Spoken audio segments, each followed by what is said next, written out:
দেখো আজকে কাজ শিখে এই যে নাক খুলছে সাইকেল একটা নষ্ট টাকা নিয়ে বলছে তো এটা দিয়ে ওটি করে কি করে জানি কি করি সাইকেলের মধ্যে এটা কি করে টায়ার ফিল লাগা ওই দেখো সাইকেলের চাকা খারাপ হয়ে গেছে তো আজকে জল খাওয়ার চেষ্টা করছি জল এখন উঠছে না আর এখন জলটা হবে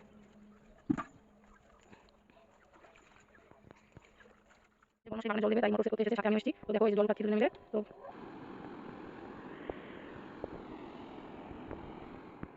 নমস্কার বন্ধুরা, ছবি লাইফস্টাইল চ্যানেলে সবাইকে স্বাগত জানিয়ে আমি আমার আরেকটা ভিডিও শুরু করছি। তো এখন সকাল আর কুয়াশা পড়ে আছে, দেখো এখন ঠান্ডার মধ্যে আমি চলে এসেছি হচ্ছে নদীর পাড়ে। তো চলো তোমরা সম্পূর্ণ ভিডিওটা দেখো, আর আমি আজকে সারাদিন কি কি কাজকর্ম করব সেগুলো তোমাদের সাথে শেয়ার করব। আশা করছি তোমরা সম্পূর্ণ ভিডিওটা দেখবে। তো বরমশাই চলে গেল নিচে গিয়ে এখন হচ্ছে বালতিতে করে করে জল আনতে হবে। তো বরমশাই জল ভরে ভরে দিবে আর আমি হচ্ছে উপর থেকে জলের বালতিটা উঠাবো, উঠিয়ে তারপরে পাইপে ঢালবো। আর এইভাবেই জল উঠাতে হয়। আর এই ঠান্ডা কুয়াশার মধ্যে নদীর পাড়ে এসে সকাল বাজে এখন 6টার সময় এখন নদীতে চলে এসেছি। এসে হচ্ছে এই যে জল নিয়ে দেখো নাড়াচাড়া করে কি অবস্থা। তো নদীর জলও তো প্রচণ্ড ঠান্ডা। আর এদিকে এই যে পাইপে জল ভরা হয়ে গেছে, তো বরমশাই মোটরের মধ্যে লাগিয়ে তারপরে মুখটা বেঁধে দিচ্ছে। আর শ্যালো আছে, আমরা শ্যালোর থেকেই জল বেশি দেই নদীতে। তখনই দেওয়া হয় যখন হচ্ছে এই যে নদীর সামনে যে বাগানটা, সেই বাগানে জল দেওয়ার জন্য নদীতে মোটরটা লাগায়। তো সেই দিন খুব অসুবিধা হয়ে যায়, প্রচণ্ড ঠান্ডা কুয়াশা। আর কুয়াশার মধ্যে এই যে দেখো, দেখতেই পাচ্ছ চারিদিকে কেমন কুয়াশার মধ্যে এত কষ্ট করে আমাদেরকে কাজ করতে হয়। তো বাগান যেহেতু আছে, যত্ন তো করতেই হবে, বাগানের পরিচর্যা না করলে তো আর বাগানে পাতা আসবে না। সেই জন্য বাগানে কষ্ট করে জল দিতে হয়। আর বাগানে যত জল দেবো, বাগানকে যত খাওয়া দেবো, বাগানে তো তত পাতা দেবে। সেই জন্য এদিকে দেখো মোটরে জলই উঠছে না, খুব কষ্ট হচ্ছে। অনেকক্ষণ থেকে চেষ্টা করছি কিন্তু জলই উঠছে না। তো এদিকে হচ্ছে মোটরের পাখাটাও আবার বলে জাম হয়ে গেছে, আর সেই জন্য এই যে লাঠি দিয়ে পাখাটাকে ঘুরিয়ে দিচ্ছে। তো প্রচুর কষ্ট করে জলটা উঠাতে হয়। তো আশা করছি এখন জলটা উঠে যাবে। জলটা উঠে গেলে আমি চলে যাব বাড়ি গিয়ে আমি বাড়ির কাজকর্মগুলো করব। তো জলটা মনে হচ্ছে উঠে গেছে। তো এখন আমি চলো বাড়ি চলে যাই, সোজা এই যে বাড়ি চলে যাচ্ছি। আর দেখো কত কুয়াশা, ওই জায়গাটা একটু ফাঁকা ছিল সেই জন্য পরিষ্কার দেখতে পেলে। এখন দেখো চারিদিকে কত কুয়াশা পড়েছে। আর এই কুয়াশার মধ্যে আমি চলে এসেছিলাম নদীর পাড়ে। তো এখন আমি নদীর পাড় থেকে সোজা বাড়িতে যাচ্ছি।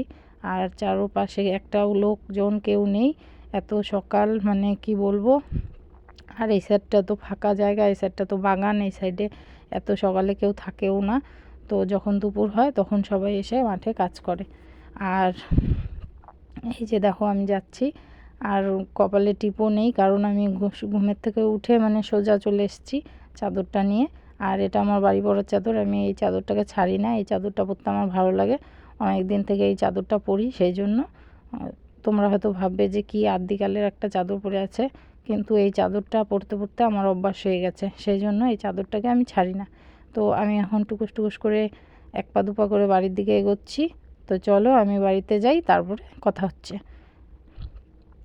তো চলে আসলাম বাড়ি এসে দেখো বরমশাই এদিকে আগুন নিয়ে বসে পড়েছে, এদিকে আগুন জ্বালিয়ে দিচ্ছে। আর হচ্ছে কুয়াশা অনেকটা এখন কমে গেছে, অতটা নেই। তো এখন অনেকটা বেলা হয়ে গেছে, 7টা 8টা মনে হয় বাজে। আর আমি এদিকে এই যে উঠানটা ঝাড় দিচ্ছি। উঠান তো ভিতরে, এটা হচ্ছে রাস্তাটা বাড়ির, আমাদের গেটের সামনে বাইরে পাশ দেখতেই পাচ্ছ, ওই যে ঘরের পিছন আমাদের। তো এই জায়গাটাকে ভালো করে ঝাড় দিয়ে নিচ্ছি। আর এদিকে বরমশাই আগুন তাপাচ্ছে।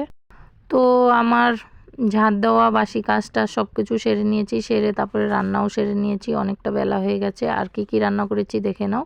গাজর আলু ভাজা করেছি আর ডিম আমলেট করেছি। এটা শীতের দিনে আমাদের বাড়িতে বেশিরভাগই এরকম সবজি হয়, কারণ শীতের দিন মানেই তো গাজর, ফুলকপি আর ডিম হচ্ছে মুরগি কয়দিন থেকে পারছে, সেই জন্য ডিম, বাড়ির ডিম। আর এদিকে বরমশাই ভাত খেয়ে নিয়েছে, তো থালাটা এখনও আমি ধুইনি, ধুবো। আর এদিকে দেখো বাড়িঘরের কি অবস্থা।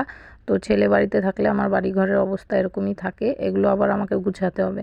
আর এদিকে বরমশাই বাগানে জলও দিচ্ছে, আর এদিকে বলছে যে সাইকেলটা নষ্ট হয়ে গেছে, তো সাইকেলটা আমি একটু ঠিক করে নিই, সেই জন্য সাইকেলটা ঠিক করছে।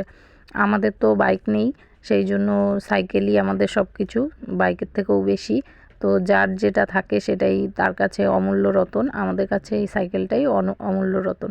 সেই জন্য সাইকেলটাকে ভালো করে যত্ন করে ঠিক করে রাখতে হয়। আর এদিকে দেখো আমার ছেলের কাণ্ড। তো দেখে নাও ছেলে কি করছে। কিরে কি করিস? ওই যে নাট খুললে ঠিক করব। তুই পারিস? হ্যাঁ। তো কিভাবে খুলবি? এই যে নাটটা থেকে। তো দেখো সাইকেল মেকারের কাজ শিখছে, এই যে নাট খুলছে। সাইকেলের একটা নষ্ট চাকা নিয়ে বসে পড়েছে। তো এটা দিয়ে বলে ও ঠিক করবে। কি ঠিক করবে জানি না। কি ঠিক করবি? সাইকেল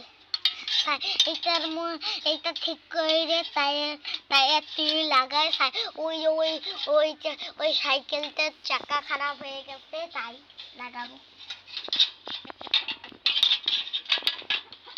তো আজকে তো স্কুল বন্ধ, আজকে রবিবার, সেই জন্য এইগুলা কাজকর্ম করছে। আজকে ছুটির দিন।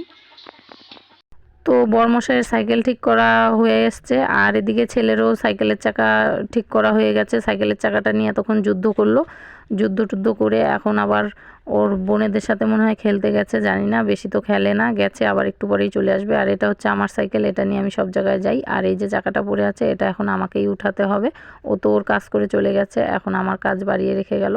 আর এদিকে দেখো নারকেল গাছে একটা শাড়ি বেঁধে রেখেছে, এটা দিয়ে বলে ও দোলনা বানাবে, এটাকেও আমার এখন খুলতে হবে। আর বরমশাইয়ের সাইকেল ঠিক করা শেষ। তো ভিডিওটা যদি তোমাদের ভালো লাগে অবশ্যই তোমরা ভিডিওতে একটা লাইক করো। ভালো থেকো, সুস্থ থেকো, দেখা হবে নতুন আরেকটা ভিডিওতে। আর আমার ছেলেকে নিয়ে বেশি ভেবো না, আমার ছেলে এরকমই।